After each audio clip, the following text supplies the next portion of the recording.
This is Brad with GetAMPED Magazine, and we're with Mike Portnoy from Adrenaline Mob. I'd like to thank you for joining us, and I know you had some laryngitis earlier, so... Yeah, it's back though. My voice is actually back, but for days I couldn't speak, couldn't sing. Did the world a favor. It was silent Mike Portnoy for days, which is unheard of, but I'm back. You're all screwed now. Harmony Central, right?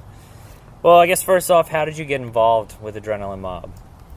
Well, I've been friends with Russell Allen for many, many years. I took Symphony X out on a couple of different Dream Theater tours and also recommended them for Gigantour when we were co-headlining with Megadeth. So I've known Russell from touring together with Symphony X, and, you know, he always says he felt like he was a rock singer trapped in a prog band, and he always felt a kindred spirit with me because he always felt that I was a real rocker, and you know, I was in this prog band. Yeah. He knew I was, you know, needing another more straight ahead rock outlet. So anyway, basically, a couple of years ago after I left Dream Theater, you know, we were talking. I was like, well, let's do something. And he had been working on some music with Mike Orlando, who was a guitar player from New York. And they played me the stuff, and I was totally on board. That's awesome. Now, did you kind of come in after the songs were already written? Or? Yeah, Russell and Mike Orlando had been working on the tunes for years before, you know, Russell and I even talked about it. And then once I came on board, everything moved real quickly. At that point, we immediately started recording the album and, you know, got the record deal and started touring and all that stuff. So it all came together pretty quickly once I came on board. That's awesome. Now, did you help write the lyrics? Because in Dream Theater, no, it was all, like I said, it was all written before Russell had even called me. Yeah, I've only written one set of lyrics since leaving Dream Theater, and that's for another album I have coming out later in the year. But otherwise, I had kind of retired from lyrics anyway. You have enough going on. Yeah.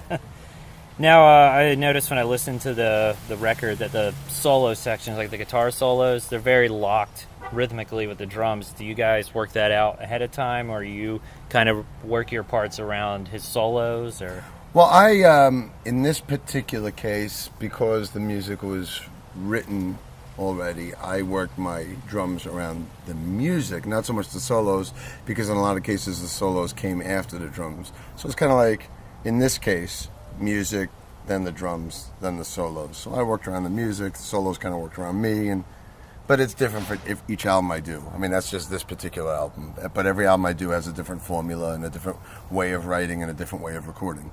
Oh, okay. Gotcha. Now, what was your approach to playing drums on this music, since it's a lot different, a lot less prog than you've worked on before? Well, when I did the Omerta album, I was pretty much fresh off of my Avenged Sevenfold experience, and I think this band is definitely in a similar vein. I don't think we sound like Avenged Sevenfold, but I think its music kind of appeals to a similar audience, right, listener. So I had just done, pretty much all 2010 with Avenged, and then we recorded Omerta at the beginning of 2011. So I was definitely in that headspace for just slamming straight ahead rock grooves, and I think that was part of the appeal of Adrenaline Mob to me, was because I had so much fun with Avenged that I wanted to do something in that vein, and then once this came along, it was the right thing at the right time. Now, did you was there any kind of different approach to the drum sounds, since the music's a little more open than you've done before? Well, once again, every different band and different album I do calls for different type of playing, different kind of recording. Right. In this particular case, I think this music calls for big drums, which you can, get with today's recording process. You could record a small drum kit and make it Right. sound huge just by using triggers and samples and things like that. But I think Adrenaline Mob's drum sound needed something that was, on par with like Slipknot's drum sound, something Right. where the kick drums are just huge and everything is huge. Right. That's what it called for. I mean, there was a couple songs like All in the Line, Angel Sky, where maybe you pull it back a little bit, but for the most part, Adrenaline Mob is just about, the slamming. Right, the head Big bob. grooves, yeah. Right. Now, you had Lizzie Hale sing on the Omerta album on the cover. How did that come about? Well, I knew Lizzie from when I did Uproar with Avenged. Hailstorm was on Uproar that same summer. And, when we were doing Come Undone, we knew we wanted a female vocalist, and,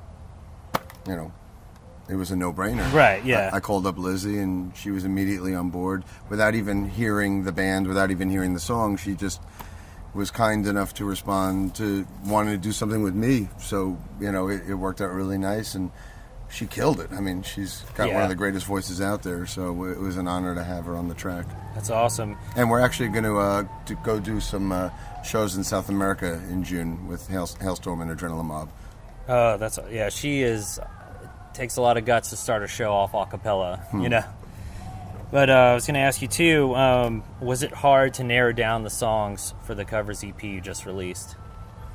It wasn't that hard. We had about 7 songs we recorded, and we already had Mob Rules from the Omerta session.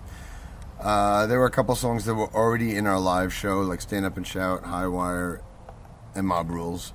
So those were no-brainers. And then, I suggested Barracuda and Romeo Delight, and Mike suggested Break On Through, and Russ suggested Lemon Song, and next thing we knew, there was the track listing. Now, which one do you think was the hardest to make kind of your own? Well, the only one we really made our own was Break On Through by The Doors. Everything else we stayed pretty faithful. Right. The Dio and the Rainbow and Zeppelin and Van Halen, all those covers are pretty faithful. Break On Through was the only one that we kind of reworked, kind of like what we did with Come Undone, where you have a different genre being made metal. Right. Like what we did with Duran Duran. We kind of did the same thing with The Doors on the covers EP. But honestly, we just had the idea in our head. Okay, we're going to make it heavy. Mike Orlando said, I hear a heavy version of Break On Through.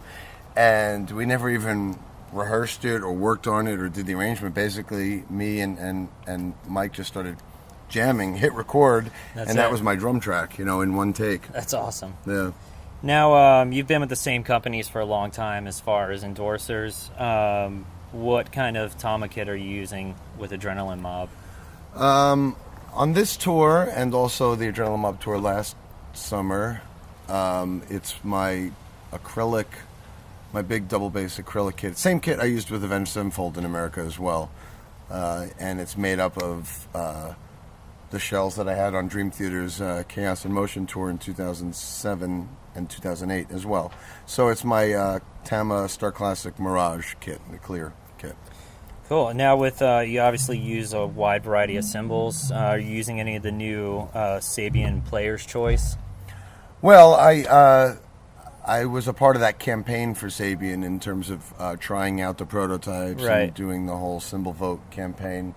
But right now I'm currently involved with so many different things and so many different bands that each one of them has a different setup. So what I'm playing here with Adrenaline Mob is completely different from what I just played with Neil Morse last week in Europe, and completely different from what I'm going to be using with Billy Sheehan and Richie Kotzen, later in the year. So every setup is a different setup. So in terms of Sabian and the cymbals, in terms of the drums as well, it changes from band to band. I don't think I have any of those cymbals on this particular kit, but I just did a tour with Neil Morse last week, and I did have some of those on there. Cool. And what's basically like a typical day on Adrenaline Mob tour for you like? Sitting in this vehicle behind us, because we're playing a lot of small clubs. I mean, these are the smallest clubs I've played in 20 years, since the beginning of Dream Theater in the early 90s. So it's been a while since I've been in places like this. And it's not exactly the most luxurious environment. So, basically you're living in this bus, and which is okay with me. I have a nice bunk, and I could stay in there and sleep and catch up on my emails and my work and all the stuff I got to do, and that's fine with me. But basically, once again, a day in the life of my life is different depending on the band, depending on the project, depending on the tour. And what's coming up after that? Yeah. Yeah, I mean, every tour rolls a different way. Every tour has a different level of comfort and venues and Gotcha. Yeah, but the Adrenaline Mob tour is basically confined to this bus for me. Now, do you like playing for the smaller, intimate audience as opposed to a giant arena? Is it just different? Or? It's different. I do like the intimacy because I like the fan interaction. That is so important to me. I thrive upon feeling that energy and the adrenaline, no pun intended, from the audience. But there's something to be said for the comfort of, what I did all those years at Dream Theater. We spent 25 years building and building and building, and we got to a certain level of comfort playing bigger places and nicer venues and nicer accommodations. There's something to be said for that as well. So, you have each situation has its pros and cons. Okay. What are the future Adrenaline Mob touring plans? Or anything in the works? Or we have this U.S. tour that we're doing now, and then we have South America in June with Hailstorm, and beyond that, I'm not sure. I have other things going on personally outside of Adrenaline Mob, but I'm not sure what's going to happen with Adrenaline Mob beyond what's on the schedule right now. Gotcha. Well, that was actually my next question. What do you personally have coming up this year? I have some more touring with Neil Morse in May. And then my album with Billy Sheehan and Richie Kotzen is going to be out, I think, around May as well. That's a new band called The Winery Dogs, and it's a really cool album, and I look forward to playing it on stage with those guys. So, it's just a matter of juggling all these different things. I also have a live DVD and Blu-ray from Flying Colors, which is my band with Steve Morse and Casey McPherson, Neil Morse, and Dave LaRue. So that DVD will be out later in the year, and I also have a Blu-ray DVD live coming out from the PSMS tour I did last year, which was myself, Billy Sheehan, Tony McAlpine, and Derek Sherinian. So a live DVD of that as well. Oh, that was awesome. I actually saw that at NAMM. Oh, cool. Was that like 2 years ago? That was a great show. It was awesome. Well, I mean, that's about it. Cool. Have anything you'd like to add? Or No, man. Just, just having fun making music with lots of different people. There you and go. Yeah, that's what it's all about. Awesome. Well, we appreciate your time. Cool. Thank you, man. Thank you. Appreciate it.